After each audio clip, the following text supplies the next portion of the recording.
Seguindo então no assunto CFF Medições, esse aqui é o segundo vídeo, e eu vou clicar aqui de novo no botão CFF Medições, a gente cai nessa página, e bom, quem já assistiu o primeiro vídeo, recomendo que todos já tenham assistido, lá a gente viu como que gera o cronograma físico-financeiro, o que eu chamo do básico, né? O cronograma básico, que é pegar o project, reconhecer os vínculos que ele tem com a planilha orçamentária, e automaticamente a gente gera essa referência.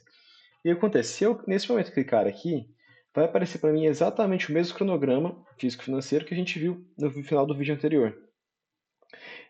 Só que o que a gente tem que ter em mente é que talvez assim, talvez não, com certeza, daqui uma semana, daqui duas, a gente vai fazer revisões no cronograma do project de longo prazo, e ao fazer isso, afeta também o cronograma físico-financeiro, certo? Então, por exemplo, se eu quiser ter salvo, né, algum projeto que eu fiz, alguma expectativa que eu fiz de frequência, dos valores a serem faturados mês a mês, a gente vai usar a linha de base. Esse é um dos usos da linha de base.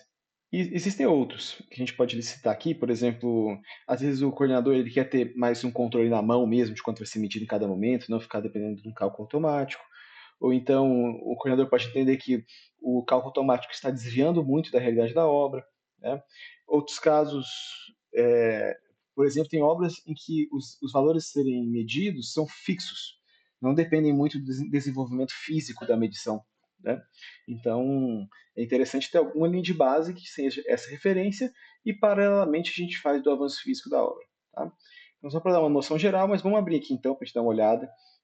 Agora nós temos aqui as duas linhas de base que a gente criou no vídeo anterior. Eu vou clicar aqui na primeira. Para uma explicação rápida, eu vou tirar o considerar medições, só para a gente abrir aqui e identificar que, de fato, lá quem viu o vídeo vai lembrar que a gente registrou essas linhas aqui. Então, a gente vê que o que está aparecendo aqui é exatamente a linha de base que a gente gerou. Então, um cronograma de referência. Tá? E aí, em qualquer momento, eu posso fazer alterações aqui em cima dessa linha de base, clicar em salvar linha de base e salvar em cima dela ou em outro local. Tá?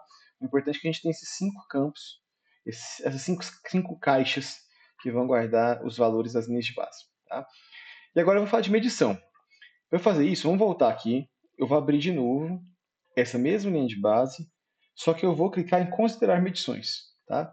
Eu já falei superficialmente no outro vídeo, mas só para a gente ver aqui de novo, o que muda é que o programa ele vai entender quais são as medições que já foram registradas no sistema e vai colocar isso como autoritárias. Né? Então elas vão se sobrepor ao cronograma anterior. Então, por exemplo, aqueles valores que a gente tinha registrado aqui, nos primeiros meses desses itens, eles já não aparecem mais. O que aparece é o valor real medido. E aí, aqui no nono mês, que no caso que eu estou usando foram 8 medições registradas, aqui no nono mês ele coloca o saldo que estava previsto na nossa linha de base, para a partir daqui se alinhar. Tá? Então vamos seguir em frente, para a gente. Vamos simular aqui então o registro da medição 9. Né, que a partir de agora a gente pode fazer isso dentro do sistema.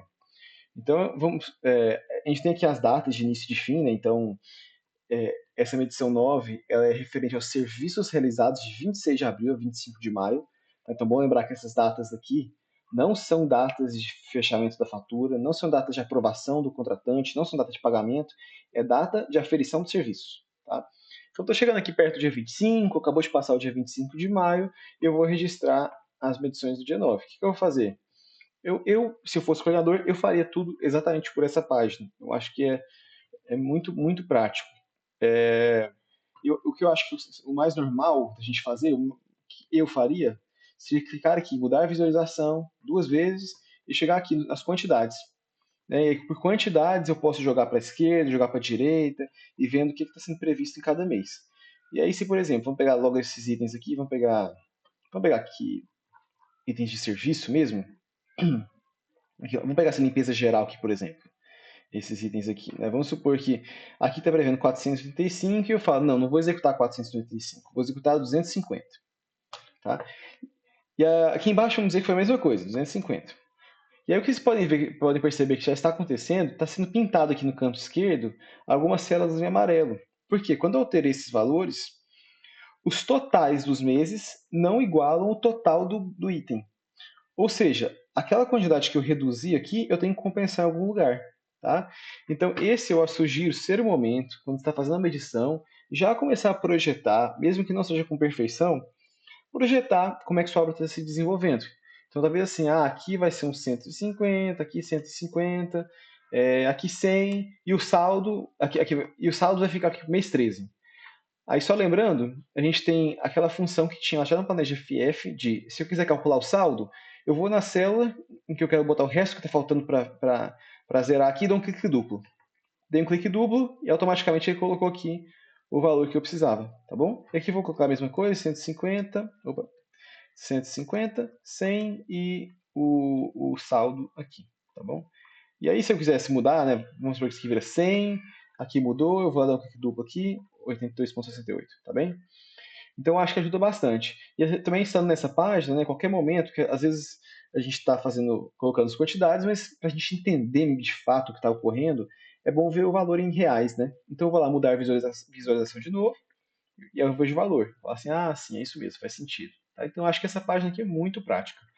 Aí, finalizei, né? Quero agora registrar essa medição, tá? Você pode registrar, acho que o mais comum seria a gente registrar depois que foi aprovada pela contratante. Mas, desde que a gente tenha um bom controle aqui do programa, a gente pode já marcar como uma medição e depois a gente revisa a medição 9. Tá? Isso aí fica a critério de como o coordenador quer trabalhar. Mas, vamos aqui então, clicar nesse botão aqui, atualizar medições, e o programa vai perguntar qual medição você pretende salvar. Esse vai falar o número da medição. Aqui no caso, estou falando da medição 9. Vou dar um OK. E aí vai aparecer esse alerta aqui que é muito importante para vocês terem em mente. Que sempre que você alterar, você salvar uma medição, todas as medições anteriores também serão atualizadas. Tá? Isso porque às vezes eu vejo que a gente vai acumulando erros de medições passadas e a gente nunca corrige. Tá? Então, toda vez que você for lançar uma medição, você tem que ter certeza que o acumulado até aquela medição estão corretos. Tá bom? E aí, enfim, dou um sim aqui, rapidinho, vai pensar um pouquinho, pronto, já salvou. Tá bom? Então, se eu voltar aqui, se a gente der uma olhada, aqui, vamos, por exemplo, voltar aqui no previsões financeiras, né? Olha só, abre aqui as previsões financeiras, olha só, agora já tem a medição 9, antes tinha só a medição 8, e aí já vai te ajudar aqui a fazer o preenchimento. A medição 9 já está pronta, tá bom? E aí ficou faltando só, como detalhe, o relatório, né, que a gente tem que entregar para fiscalização. E aí é o seguinte, esse eu ainda não estou colocando, não estou colocando aqui automático, como era no Planeja FF, tá? Mas é bem simples, na verdade. A gente, cada obra já tem seu modelo, né? Eu ajudo vocês, talvez, só a adaptar para as quantidades de linhas serem sempre as mesmas. Porque o que você pode fazer é, copia aqui, a medição 9, as quantidades. Pera, agora sim, quantidades. Copia as quantidades, né, e vai lá no relatório padrão que vocês usam e colam, né? Ou você achar mais fácil, clica aqui, ó, exportar, tá? Que aí já cria um arquivo separado do programa que você pode manusear como quiser, né? E aí joga só um Ctrl+C, Ctrl+V e joga as informações lá pro relatório de medições que vai ser entregue para fiscalização. Certinho?